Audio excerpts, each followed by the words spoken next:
मैं एक दुकान में पानी पूरी के लिए पूरी लाने के लिए गया था। दुकान में कोई नहीं था तो मैंने आवाज लगाई।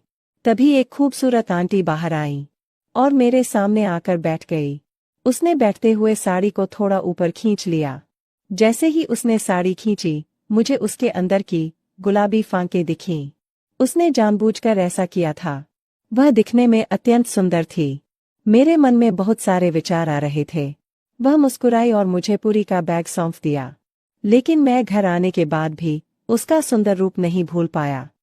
हेलो दोस्तों, मेरा नाम दीपेश है। मैं एक कंपनी में काम करता था। मेरी पहली शिफ्ट थी, जिसका मतलब था कि मुझे सुबह 8 बजे ऑफिस जाना पड़ता था और शाम 5 बजे मैं घर लौट रहा था। इसलिए जब मैं घर आया तो मेरे पास शाम को काफी खाली समय था। मैं अपना खुद का व्यवसाय शुरू करना चाहता था। मैंने अपने दोस्तों से इस बारे में बात की। उन्होंने मुझे अलग अलग व्यवसाय शुरू करने की सलाह दी। कुछ दोस्तों ने बिरयानी का बिजनेस शुरू करने का सुझाव दिया। अलग अलग मित्रों ने मुझे अलग अलग सुझाव दिए। लेकिन उनमें से एक दोस्त मुझसे मिला। उन्होंने कहा कि क्या तुम सच में कुछ करना चाहते हो? तो इतना भ्रमित मत होना, क्योंकि इनमें से कुछ भी काम को शुरू करने के लिए तुम्हें बहुत सारे पैसों की जरूरत पड़ेगी और तुम्हें शहर में एक अच्छी जगह भी लेनी होगी। बल्कि तुम्हें ये सब छोड़ के पानीपुरी का बिजनेस करना चाहिए। पानीपुरी का बिजनेस आप कहीं भी शुरू कर सकते हैं। उसने मुझसे कहा कि तुम्हें इस व्यवसाय के लिए दुकान की जरूरत नहीं पड़ेगी। इस बिजनेस से आपको बहुत सारा पैसा मिलेगा। उसने कहा कि उनके बगल में एक आदमी था जो दिल्ली से आया था, जो इस बिजनेस से अच्छी खासी कमाई कर लेता है। पहले उसके पास एक गाड़ी थी, अब उसके पास 6 गाड़ियां हैं। उसने एक आलीशान घर भी खरीदा है। दोस्त ने मुझसे कहा कि पानीपुरी के बिजनेस में अच्छा पैसा है और इसलिए मैंने मन में फैसला किया कि अब पानीपुरी का व्यवसाय शुरू करना है। मैं पानीपुरी के लिए गाड़ी ढूंढ रहा था। तभी मेरे एक दोस्त ने बताया कि उसके दोस्त की गाड़ी है जो खाली पड़ी है। उन्होंने मुझे वह गाड़ी किराए पर लेने की सलाह दी। उनकी मदद से मैंने वह कार किराए पर ले ली। अब मुझे बस इस गाड़ी के लिए जगह ढूंढनी थी। मेरे दोस्त की दुकान बाजार में थी। मैंने उस दुकान के बाहर पानीपुरी का ठेला लगाने का सोचा। पानीपुरी का पानी बनाना सीखने के लिए मेरी मुलाकात एक पानीपुरी वाले से हुई। मैंने उससे कहा कि अगर मैं उसे 10,000 रुपए दूंगा तो वह मुझे पानीपुरी बनाने की पूरी प्रक्रिया सिखा देगा। मैंने उनसे पानीपुरी पकाने की सारी विधि सीखी। लेकिन उन्होंने मुझसे पूरियां तैयार करने को कहा। लेकिन ऐसा करना बहुत मुश्किल लग रहा था। मैं उन्हें नहीं बना सका क्योंकि मेरे घर पर भट्टी नहीं थी। इसलिए मैंने बाहर से पुरिया खरीदने का फैसला किया। मुझे पता चल गया कि पुरिया कहाँ से मिलेंगे। मुझे 2-3 जगह पुरिया मिली।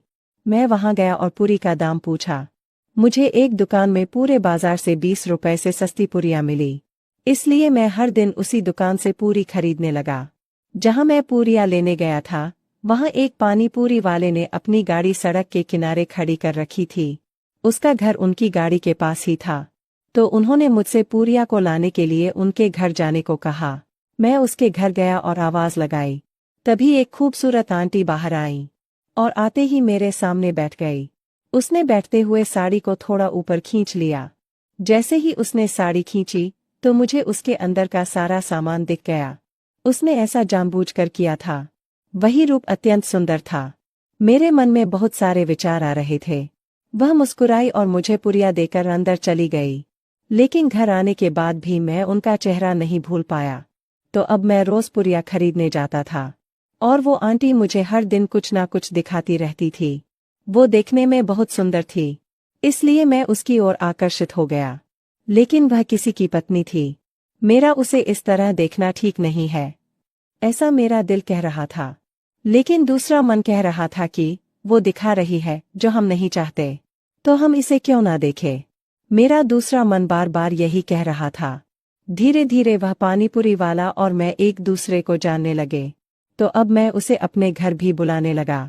अगर हमारे घर पर कोई भी कार्यक्रम हो तो मैं दोनों पति पत्नी को बुला रहा था। इसलिए उनका और मेरा रिश्ता अच्छा बन गया था। मैं रोज पुरिया खरीदने जाता था और वो आंटी मुझे रोज घर में सब कुछ दिखाया करती थी।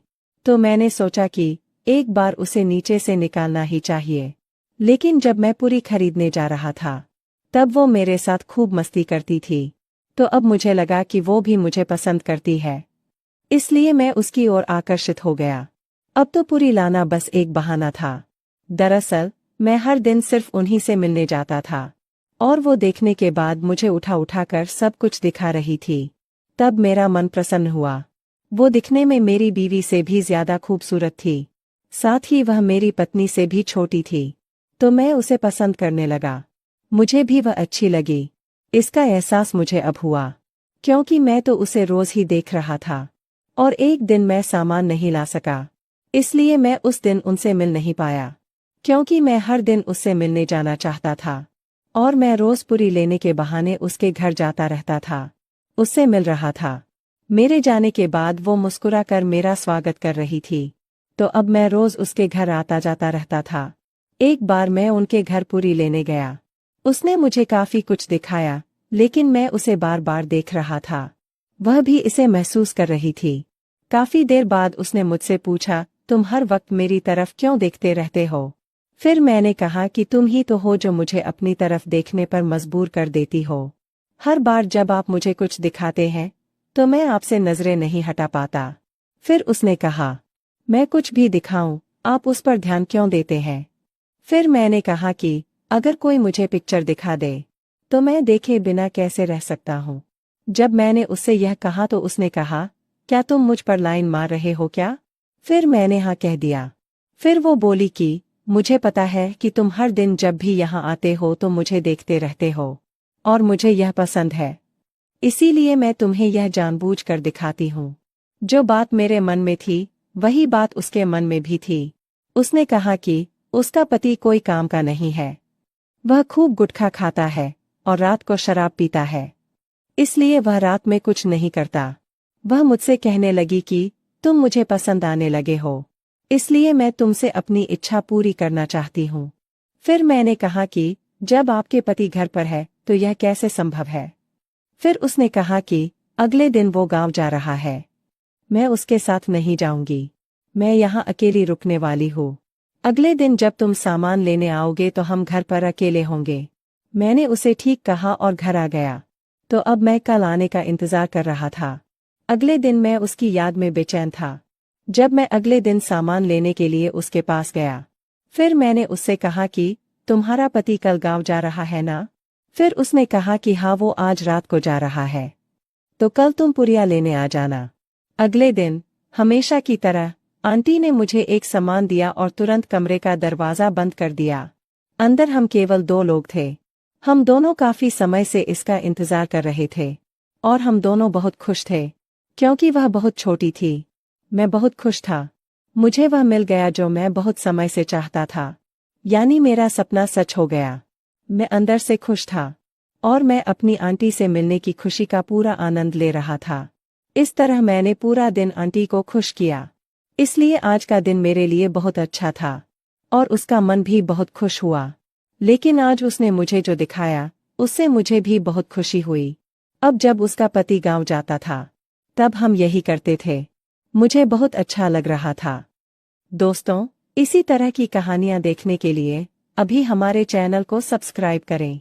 यदि आपको हमारी कहानी पसंद आए तो वीडियो को लाइक करना ना भूलें। चलिए मिलते हैं अगले वीडियो में।